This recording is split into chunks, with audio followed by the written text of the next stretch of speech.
921번째 책 소개입니다. 책에서 일부 내용을 발췌하여 소개드립니다. 책 제목 부자의 마지막 가르침. 저자 다우치 마나부. 출판일 2024년 5월 22일. 상상빌더 한 줄 요약. 삶의 자유를 위한 부의 알고리즘을 알자. 책 소개. 인생이 바뀔 돈의 설명서가 이제야 등장했다. 당신은 부자의 가르침을 받을 준비가 되어 있습니까? 독자들이 선택하는 비즈니스 종합 그랑프리 1위, 출간 90일 만에 15만 부, 아마존 재팬 종합 1위를 기록하며 경제경영 교양 도서의 새로운 흐름으로 자리매김한 부자의 마지막 가르침. 은 골드만삭스 출신의 금융 전문가이자 사회 금융 교육가로서 활발한 강연과 집필을 펼치고 있는 베스트셀러 작가 다우치 마나부의 부자학 정수가 담긴 경제경영 교양서이다. 저자는 많은 이들이 부를 추구하면서도 막연하게 느끼고 있는 돈에 대한 두려움을 해결하고 더 나아가 돈의 흐름을 깨우쳐 삶과 돈의 진정한 주인이 되기를 바라는 마음으로 이 책을 집필했다. 그래서 무작정 돈을 쫓기보다는 무엇이 우리를 일하게 하고 돈을 움직이게 하는지 근본적인 구조를 살펴봄으로써 일상에 살아있는 경제 문제에 직면한다. 돈에 패배하지 않으려 오히려 불안한 삶을 살아가는 현대인들이 돈의 상식을 알기 위해 꺼내들었다가 끝내는 사람의 마음을 대해 배우게 되는 책이라는 호평이 이어지는 이유이다. 이 책을 선택한 독자들의 1,500개에 달하는 아마존 리뷰가 책의 진가를 보여준다. 이야기 형식을 빌린 부자의 마지막 가르침은 억수같이 비가 쏟아지던 날 대저택 앞에서 우연히 마주친 소년과 젊은 여성이 보수로 불리며 투자로 엄청난 부를 쌓은 초로의 부자로부터 돈에 대한 3가지 수수께끼를 풀도록 제안받으면서 시작된다. 수수께끼를 모두 풀면 대저택의 상속자가 될 수 있다는 조건이 두 손님은 물론 독자들까지도 돈의 수수께끼로 빨려 들어가게 만든다. 돈 자체에는 가치가 없다. 돈으로 해결할 수 있는 문제가 없다. 다 함께 돈을 모아도 의미가 없다라는 3가지 수수께끼는 현대 사회에 모두가 고심하는 노후 문제와 연금을 비롯해 저출생, 국가부채, 부동산과 주식과열 문제를 다시 한번 재조명하는 데서 멈추지 않고 해결을 위한 새로운 관점을 제시한다. 그리고 돈으로 재편되는 사회 너머에 숨어있는 부의 알고리즘을 발견함으로써 돈의 진정한 주인이 되는 놀라운 경험을 하게 될 것이다. 저자 소개. 저자 다우치 마나부. 자산 컨설턴트. 1978년 출생. 도쿄대학 공학부를 졸업하고 동대학원 정보이공학계 연구과 수사과정을 수료했다. 2003년 골드만삭스 증권 주식회사에 입사한 후 16년간 일본 국채, N금리 금융 파생 상품, 장기 환율 등의 트레이딩에 종사했으며 일본은행의 금리 지표 개혁에도 참여했다. 2019년 퇴직 후 집필 활동을 시작하면서 사회 금융 교육가로서 학생과 사회인에게 돈에 관한 강의를 하고 있다. 책에서 얻은 내용.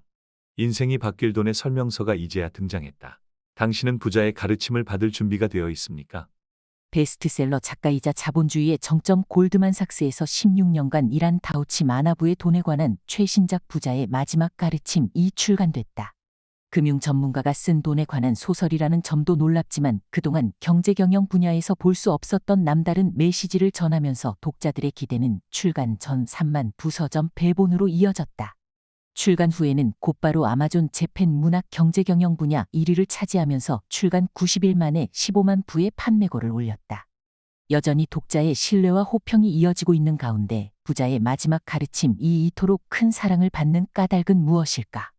이 책은 일본 국채와 금리 파생 상품을 트레이딩하며 매일 수천억에서 수조엔의 거래를 해오던 저자가 정말 하고 싶은 것이 무엇인지 묻는 친구의 질문을 받으면서부터 시작되었다.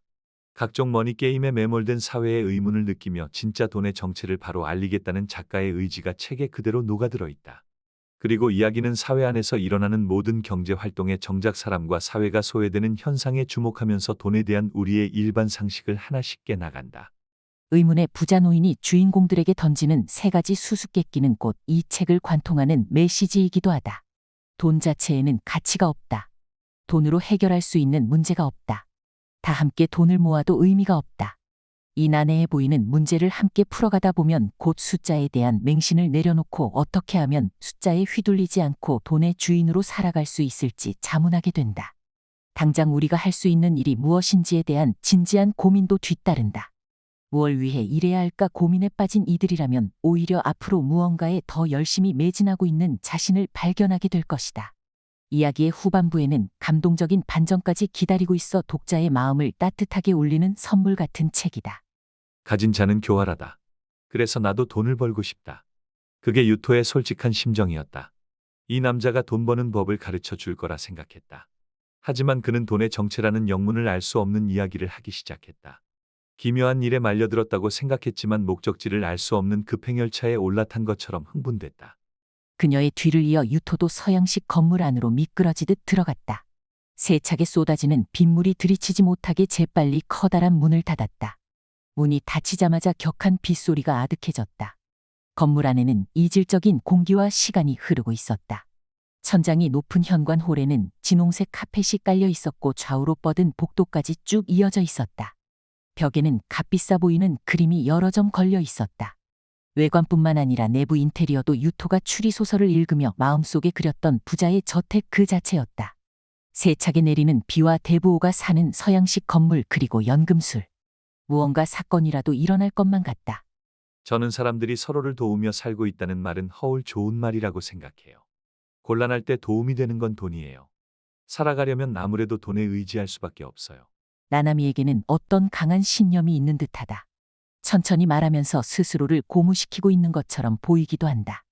그녀의 말 한마디 한마디를 보스는 다정한 눈빛으로 소중하게 받아들이고 있었다. 그리고 나나미는 마지막으로 힘주어 말했다. 그래서 저는 돈을 벌고 싶어요. 선택하지 못하면 돈은 힘을 잃어. 국가가 교육에 힘을 쏟으려고 예산을 늘려도 학교 선생님들이 없으면 아무 소용없어. 돈이 위대할 수 있는 건 일해주는 사람들이 선택할 수 있을 때뿐이야. 재해가 일어나서 일할 수 있는 사람이 줄어들면 돈의 무력함을 깨달을 거야. 확실히 그렇겠네요. 큰 지진이 일어나면 가게들이 영업을 해주는 것에 감사함을 느끼죠. 필수 인력이라는 말을 사용하게 된 것도 코로나19 유행이 계기였잖아요. 선택할 수 있다는 건 일상생활에서도 중요한 거야. 당시에는 그걸 만들 수 있는 사람이 없으니까 선택할 수 없었지. 아무리 돈이 많아도 일하는 사람이 없으면 세상은 돌아가지 않는다. 30년 전에는 일하는 세대의 인구가 고령자 인구보다 5배나 많았다고 한다. 5명이 1명의 고령자를 책임지면 되기 때문에 부담은 크지 않다. 그러나 지금은 2사람이 1명의 고령자를 책임지고 있다. 그래서 일러스트의 2사람은 괴로운 표정을 짓고 있었던 것이다. 유토가 책장을 넘기자 충격이 한층 더 심해졌다. 30년 후에는 고령자 한 사람을 무려 1.3명이 책임져야만 한다고 한다. 필요 이상으로 사람을 쓰는 게 사회에 대한 죄야. 보스의 말에는 열의가 담겨 있었다. 투자한 3억에는 회사에서 일하는 연구자나 회사에서 구입할 설비를 만드는 사람들에게 지급된다. 총액 3억 엔만큼의 노동이 투입되는 것이다. 그 금액 이상으로 벌 수 없다면 그들의 노동이 사람들에게 충분한 가치를 제공하지 못했다는 것이다. 그리고 보스는 단언했다. 돈을 벌 전망이 보이지 않는다면 일을 시킬 필요 없지. 우리는 좋든 싫든 돈에 매혹당하고 있어. 이 돈이라는 존재를 걷어치우면 경제의 풍경도 완전히 다르게 보이지. 경제가 이 정도로 발전한 건 증여 덕분이야. 우리는 상품이나 노동을 돈과 교환하고 있다고 생각해. 하지만 사실 전부 증여하거나 증여받는 거야. 돈에 매혹당한 덕분에 증여가 교환으로 보이게 된 거야. 지금까지 상상빌더였습니다. 감사합니다.